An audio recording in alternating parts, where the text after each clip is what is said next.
nation's capital.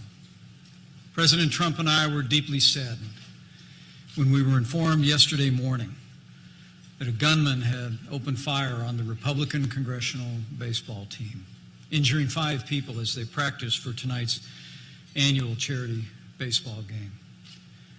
You know, I served with many of these congressmen. They're my friends, including Representative Steve Scalise, who was seriously wounded. But I can say with confidence that he continues to receive the best possible medical care at MedStar Hospital in Washington, D.C. Congressman Scalise is a good man. He's a principled leader and a patriot. And like all those who come to serve in our nation's capital, Steve loves this country, and his service does credit to the people of his state and the people of this nation. Karen and I join millions across America in praying for Steve, for all the injured and their families in this difficult time. But we're especially grateful to the brave police officers who ran into danger without regard to their personal safety. As I told her and her family this morning at the hospital, the courageous actions of Officer Crystal Griner and that of Officer David Bailey saved lives and prevented an even greater tragedy.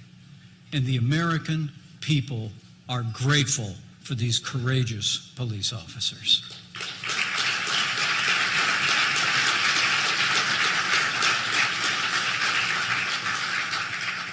While there will always be those who seek to divide, who choose insult over insight, tonight on a baseball field in our nation's capital, the world will see America is better than that. As President Trump said yesterday, we are strongest when we are unified, when we work together for the common good. And when a neighbor is hurting or under attack, the American people always come together with generosity, compassion, and prayer, and we always will. It's in that spirit that I'm honored to stand here with all of you today, our neighbors as well, from across South America, Central America, and North America at this historic gathering.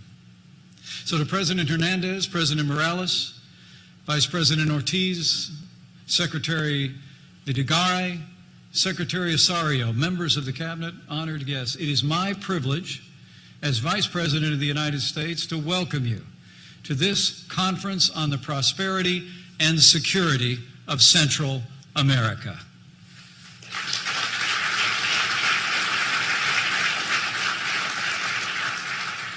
I bring greetings today from my friend and a champion of the strong partnership between the United States and Central America, the 45th President of the United States, President Donald Trump. Allow me also to thank Secretary of State Rex Tillerson and Secretary John Kelly and their Departments of State and Homeland Security for their extraordinary efforts in bringing together this historic gathering. Allow me to also thank the government of Mexico for their full partnership in making this event possible. Let's give these departments and let's give the government of Mexico a vigorous round of applause. Thank you.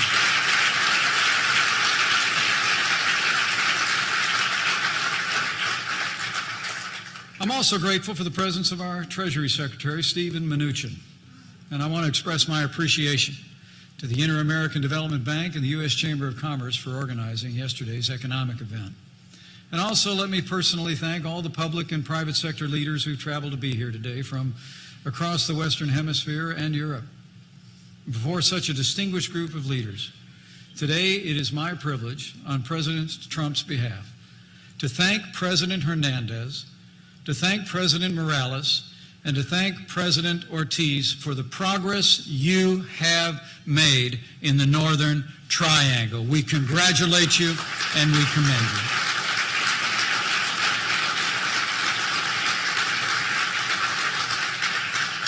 Thank you for your leadership. Thank you for your courage. And thank you for your strong stand and your personal sacrifice to ensure a more secure and prosperous Central America. We couldn't be more grateful.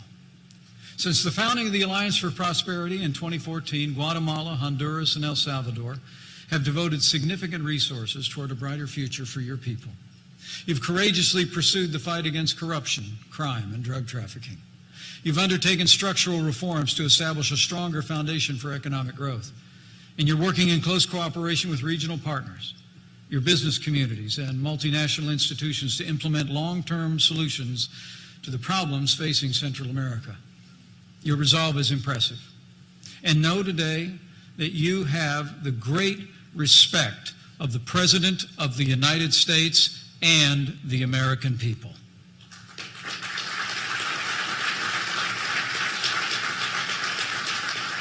And on behalf of the President, allow me to assure you, the United States of America stands with the nations and people of the Northern Triangle. We stand with you in your commitment to root out crime and corruption. We stand with you in your commitment to stop the scourge of drug trafficking once and for all. And the United States of America stands with you as you build a more secure and prosperous future for the benefit of your people and the benefit of the Western Hemisphere.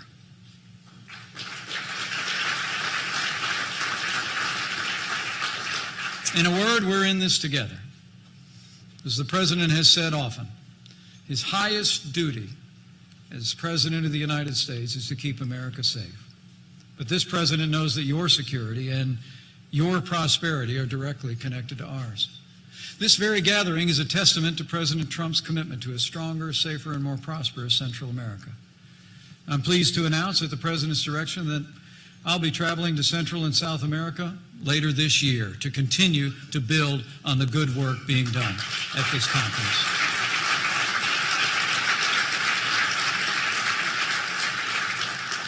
You know, the people of the United States have a special place in our hearts for the nations and the people of Central America, especially in the Northern Triangle of Guatemala, Honduras, and El Salvador. Your nations experienced your birth of independence when the United States was still in the youth of our own. We're bound together by history and geography. We're bound together by commerce and the nearly $25 billion in goods and services that flow between us every year. But most of all, we're bound together by friendship, by the rich traditions and contributions that the sons and daughters of the Northern Triangle have made to the fabric of American life and make to this day. Be assured the United States is proud of our strong partnership with the nations of the Northern Triangle. We are committed to strengthening that partnership so that we can continue to address the significant problems facing our neighborhood. You sit at the heart of the Western Hemisphere, where North meets South, and every day, countless people and products pass over your streets, through your airports, your seaports, and across your borders. By and large, this flow of commerce and crowds benefits us both in the exchange of culture and goods and services. But as we all know, Central America has been plagued as well by vicious gangs and vast criminal organizations that drive illegal immigration and carry illegal drugs on northward to a journey to the United States. These criminal syndicates wreak havoc everywhere their tentacles spread, as your people know all too well. At this very moment, there's an estimated 85,000 active gang members in the Northern Triangle alone.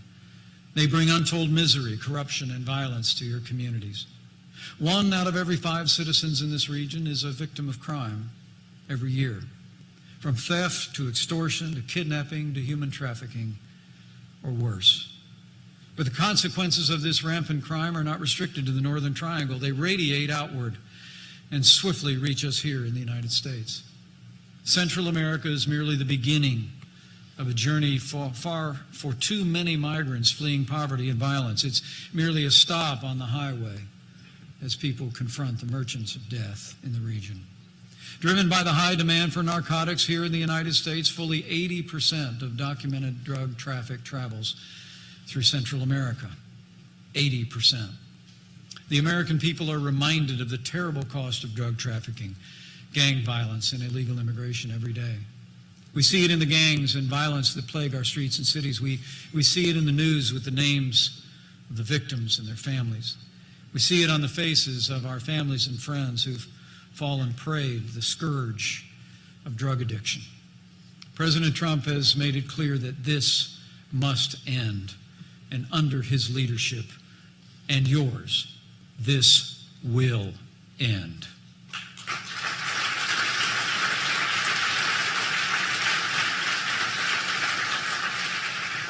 President Trump has already taken decisive action to protect the American people from the harshest consequences of illegal immigration and transnational drug trade. This president has ordered the creation of, in his words, an aggressive strategy to dismantle the criminal cartels that have spread across our nation.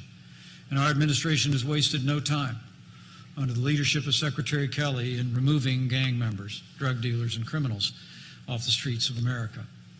The president's leadership is already making a difference. Criminal organizations such as MS-13 are being decimated and going directly into prison. And thanks to President Donald Trump, illegal crossings at America's southern border are down nearly 70% since the start of this year. And we are grateful for our partners in Mexico and across the Northern Triangle who have contributed to our progress in this area.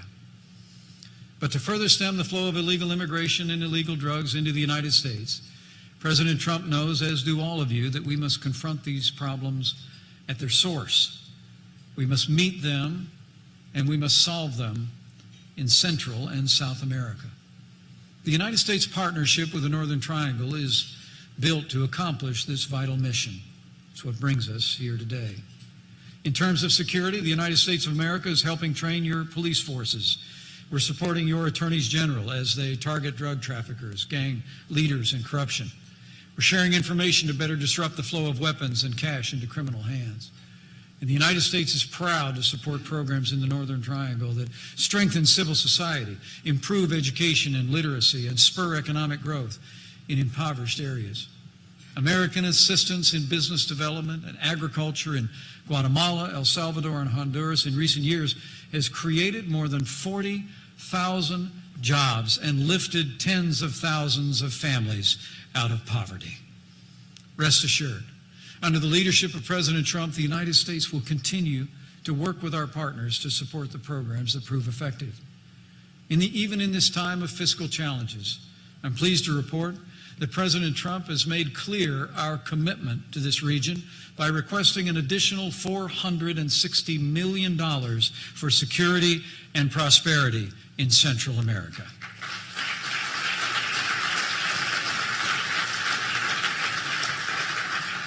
But as you all know, the most important work throughout the region is to be done by the nations and the people who call it home. A secure and prosperous Central America requires nothing short of national transformation on an ongoing basis from within, in the economy, in civil society, in the halls of government. And in the Northern Triangle, we ask you with great respect that you maintain and seek to expand your commitment to tackle these problems head on. Through the Alliance for Prosperity, you've already made sustained commitments in recent years, exceeding $2.8 billion to stimulate growth, improve safety, root out corruption, end the environment of impunity, and enact other important reforms. These are vital investments in your future. Yet continued action is more necessary now than ever before. On behalf of the President, we urge you to cement the gains that you have made and make renewed progress toward our shared goal of security and prosperity in Central America. Working together, we will continue to build professional and accountable civilian police forces throughout the region. We'll continue to support your campaign against public corruption and to strengthen the rule of law. And together, we'll continue to provide more people with a path out of poverty, to give the citizens of Central America a better path and a brighter future.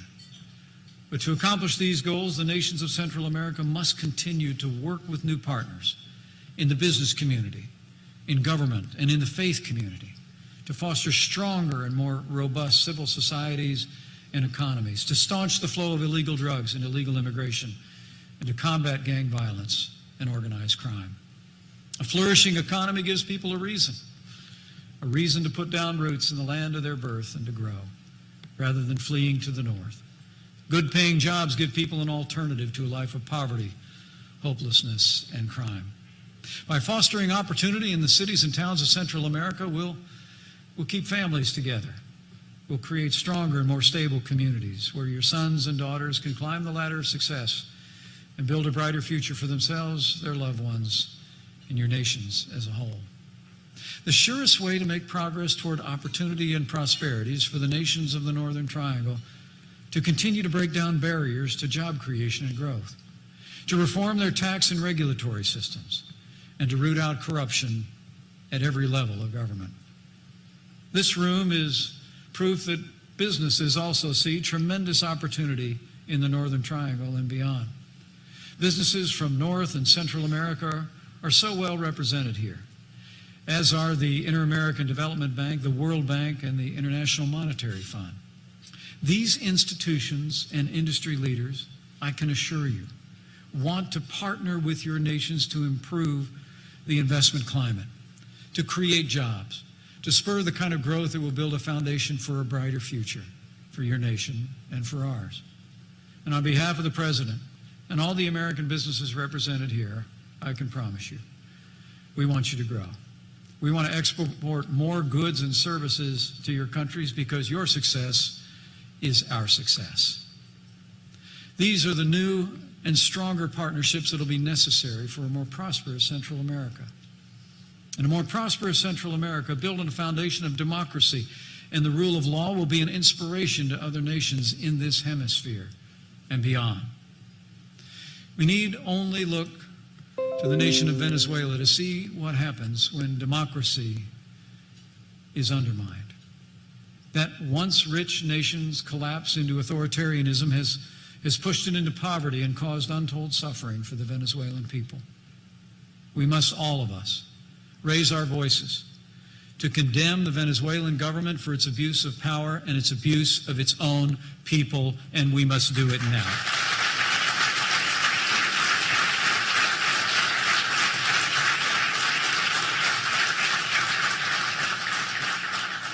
And across the wider region, we must show Venezuela and its people that there is a better path, the path of democracy, of justice. And above all else, we must show Venezuela that freedom is the only path to true prosperity and to a brighter future for their people. But we must always remember that security is the foundation of prosperity. In the Northern Triangle, we must pursue new and stronger partnerships.